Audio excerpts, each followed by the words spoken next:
Bonjour à tous, j'espère que vous allez bien. Le tutoriel de ce matin sur le logiciel ArcGIS et Google Earth porte sur l'importation du bassin versant et du rideau hydrographique dans le logiciel Google Earth. En plus aussi, une fois importé le bassin versant, en plus le réseau hydrographique, nous allons essayer de géoréférencer les bassins versants dans le logiciel Google Earth.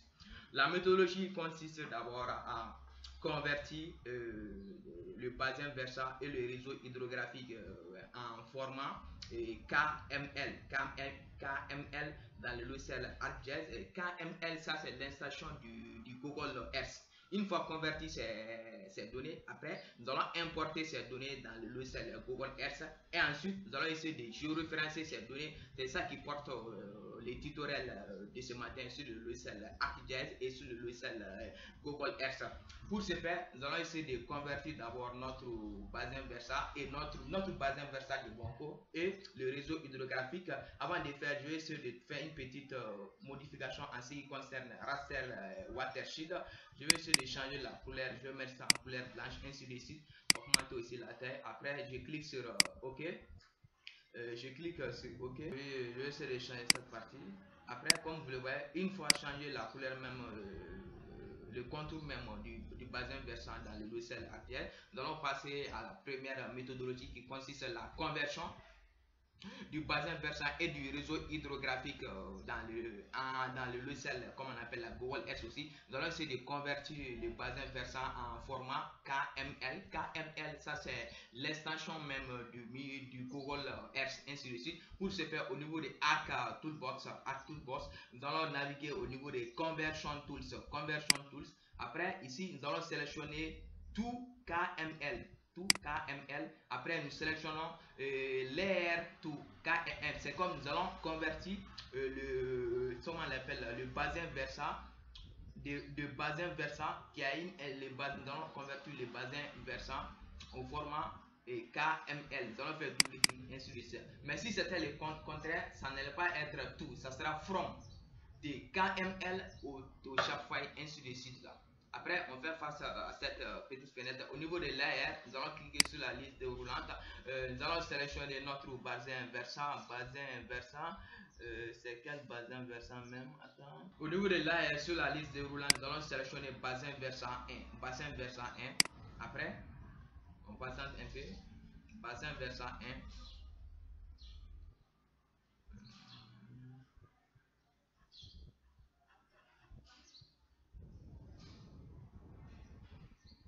Ici au niveau des output file aussi, on a la possibilité aussi de changer l'emplacement du fichier en question. Là où nous voulons enregistrer en question, je voulais enregistrer dans le bureau, dans un dossier, quel dossier même bureau, l'emplacement, bureau dans le dossier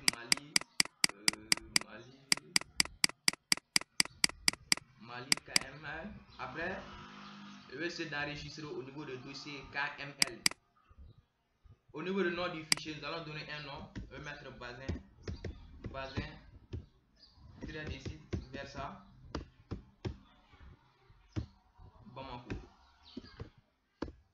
Bamako. Après, je clique sur enregistrer. Après, OK.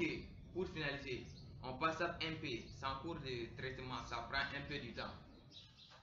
On passe un tout petit peu.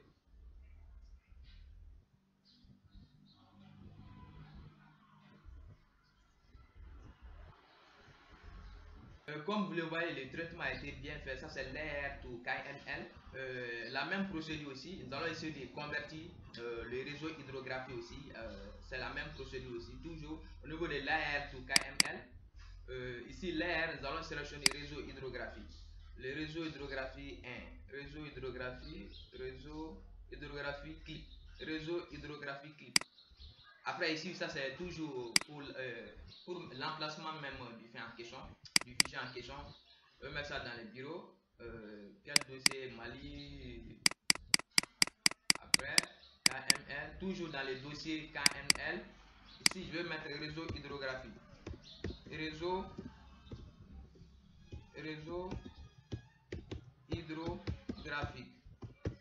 hydrographique. Je peux mettre 1.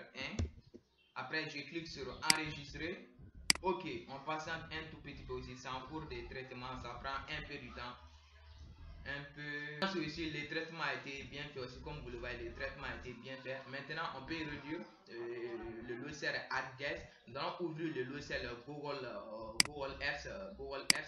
Nous allons ouvrir le logiciel Google Earth. Maintenant, nous allons essayer d'importer les réseaux hydrographiques, en plus aussi les bassins versants du Bongo dans le logiciel Google Earth, pour ce faire, nous allons naviguer au niveau de File, nous allons au niveau de File, ouvrir, ouvrir, ouvrir, et nous allons essayer de spécifier l'emplacement de notre fichier en question.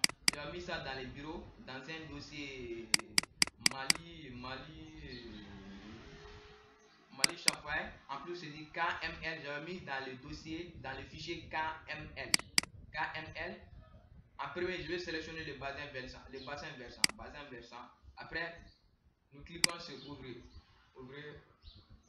Ouvrir. Bassin versant 1. Voisin versant 1. Comme vous le voyez, voici notre bassin versant. Voici notre bassin versant qu'on vient d'importer tout à l'heure. Voici notre bassin versant. Mais on peut même décocher l'autre là, comme on appelle. Comme vous le voyez, voici notre bassin versant.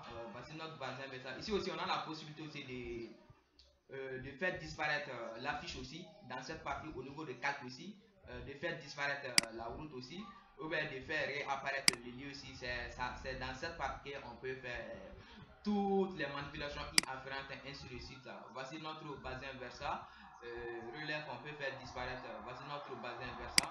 On a la possibilité de faire déplacer le bassin versant. Comme vous le voyez, voici notre bassin versant. Ça c'est le fleuve même, ça c'est le fleuve Niger qui coupe notre bassin versant. Ça c'est le fleuve Niger accompagne, ça c'est Bamako, ça c'est d'autres communes, d'autres quartiers de Bamako, Faladière, Badalabou et ainsi de suite là. Après nous allons importer le réseau hydrographique dans le logiciel Google Earth toujours. Nous allons au niveau des fichiers, ouvrir. Nous allons sélectionner réseau hydrographique. Comme vous le voyez, voici le réseau hydrographique. Même l'exitoire, c'est ici. J'avais sélectionné cette partie comme exitoire. On pouvait sélectionner plusieurs exitoires dans ces bassins versants. C'est juste pour vous montrer aussi. Ça c'est l'exitoire. L'exitoire, ce n'est d'autre que le point d'accumulation des eaux. Ça c'est ça peut être les cours d'eau principales. Ça peut être aussi la source, ça peut être le fleuve, ça peut être le cours d'eau, ainsi de suite. En plus, le bassin versant aussi coupe la ligne des crêtes aussi. Le bassin versant coupe la ligne des crêtes comme vous le voyez ici. Ça coupe la ligne des crêtes aussi. Ça c'est notre bassin versant qu'on vient de faire. Voici le fleuve, ça c'est le fleuve Niger. Dans cette partie, ça c'est le fleuve Niger. Ici aussi, ça peut être, ici ça c'est le fleuve Niger, d'autres fleuves aussi, on ne voit pas ça aussi. On a la possibilité de faire déplacer aussi ou de faire quelques mouvements ainsi à travers ça. Notre bassin versant, notre bassin versant est représenté par la couleur noire ainsi de suite là, et les réseaux, ça c'est la couleur claire ainsi de suite là. Ça c'est notre bassin versant dans le logiciel Google Earth. Qu'est-ce qu'on peut faire maintenant? Maintenant, une fois importé les bassins versants, comme vous le voyez, l'unité aussi, ça c'est 29, zone 29, l'unité, ça c'est en mètres, ainsi de suite. Mais on a la possibilité aussi de convertir ça, ou bien de convertir l'unité, de mettre ça en degrés millisecondes. Pour faire la conversion, vous allez au niveau de outils. Après vous allez sélectionner option, en passant un peu. Ici, dans cette partie affichage latitude, longitude, vous avez la possibilité aussi si vous voulez convertir ça en degrés décimaux, vous allez cocher cette partie, ou bien en degrés minutes, ainsi de suite. Après avoir fait la modification, vous allez cliquer sur appliquer et ok, mais on peut laisser ça par défaut en ITM, ainsi de suite. Mais maintenant, nous allons essayer de faire le géoréférencement. Le géoréférencement, c'est juste la représentation des coordonnées géographiques dans l'espace. Pour faire le géoréférencement dans le logiciel, comment on appelle là, dans le logiciel Google Earth, nous allons faire clic droit au niveau des liés temporaires. Après, ajouter ajouter repère. Ici aussi, non aussi, on a la possibilité de donner un nom. On peut prendre point 1, point 1, on peut mettre ici point 1, Ici aussi, on a la possibilité de changer les symboles aussi. Vous avez la possibilité de changer n'importe quel type de symbole, ainsi de suite là. Mais on peut laisser ça par défaut, on peut laisser ça par défaut. En plus aussi, on a la possibilité de faire déplacer le premier point. Je peux mettre ça ici, je peux mettre le premier point soit ici, je peux mettre le premier point ici. Comme vous le voyez, dès que je déplace le curseur, les coordonnées varient aussi, ainsi de suite. Je peux mettre le premier point ici. Vous avez pour ça, c'est des styles affichage, ainsi de suite. Vous pouvez mettre quelques commentaires dans cette partie. Ça, c'est style affichage, longitude, latitude, l'altitude, ainsi de l'occupation du sol, ainsi de suite. Pour faire quelques modifications, on n'a pas besoin de ça. Après, nous cliquons sur OK.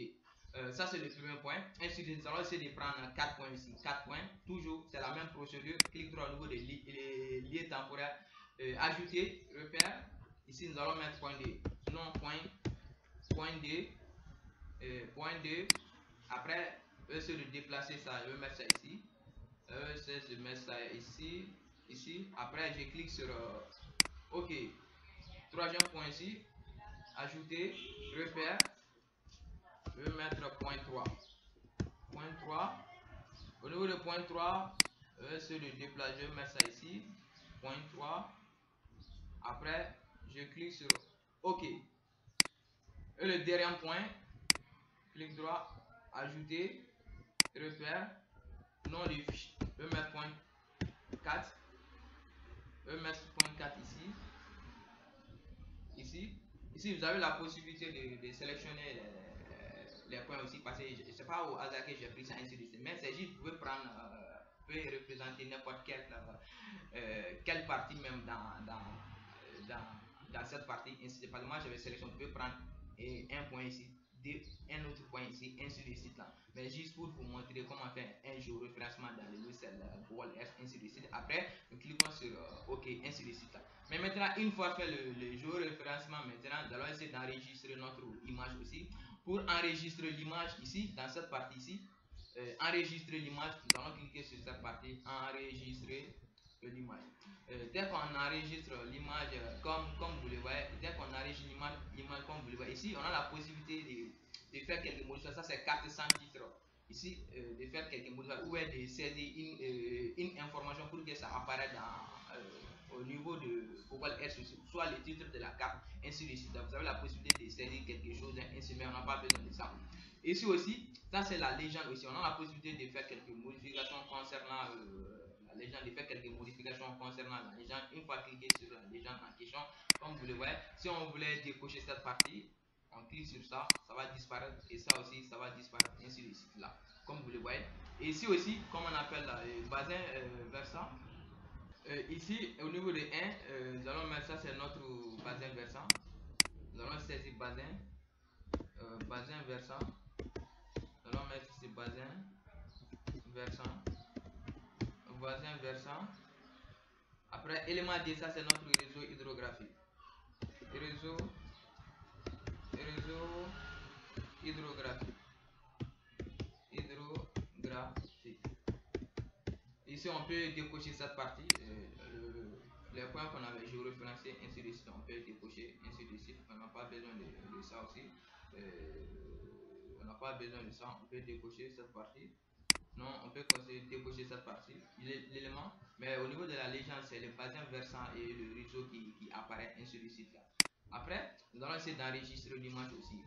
Pour enregistrer l'image aussi, pour enregistrer l'image, nous allons cliquer au niveau de enregistrer l'image. Enregistrer l'image. En plus ici, nous allons donner un nom. Nous allons mettre bassin versant. Bassin versant. Bassin versant. TIG aussi, ça c'est JPEG. Nous allons prendre JPEG. On peut prendre un autre format, ainsi de JPEG bassin versant. Après, je clique sur enregistrer en passant un peu. Maintenant, je peux même naviguer au niveau de notre bureau pour voir. Je vais enregistrer au niveau de cette partie, au niveau de map output. Je vais mettre bassin versant. Bassin versant, c'est bon. Enregistrer. Je vais essayer de voir même au niveau de output l'image que j'avais enregistrée tout à l'heure. Voici. Je peux même ouvrir l'image en question. Comme vous le voyez, voici notre bassin versant, l'image que nous venons de géoréférencer ainsi de suite dans le logiciel Google Earth, ainsi de suite. C'est de cette façon que nous pouvons importer les données, que nous pouvons importer le bassin versant les réseaux hydrographiques dans le logiciel Google Earth et de géoréférencer. Merci de votre attention. À la prochaine leçon.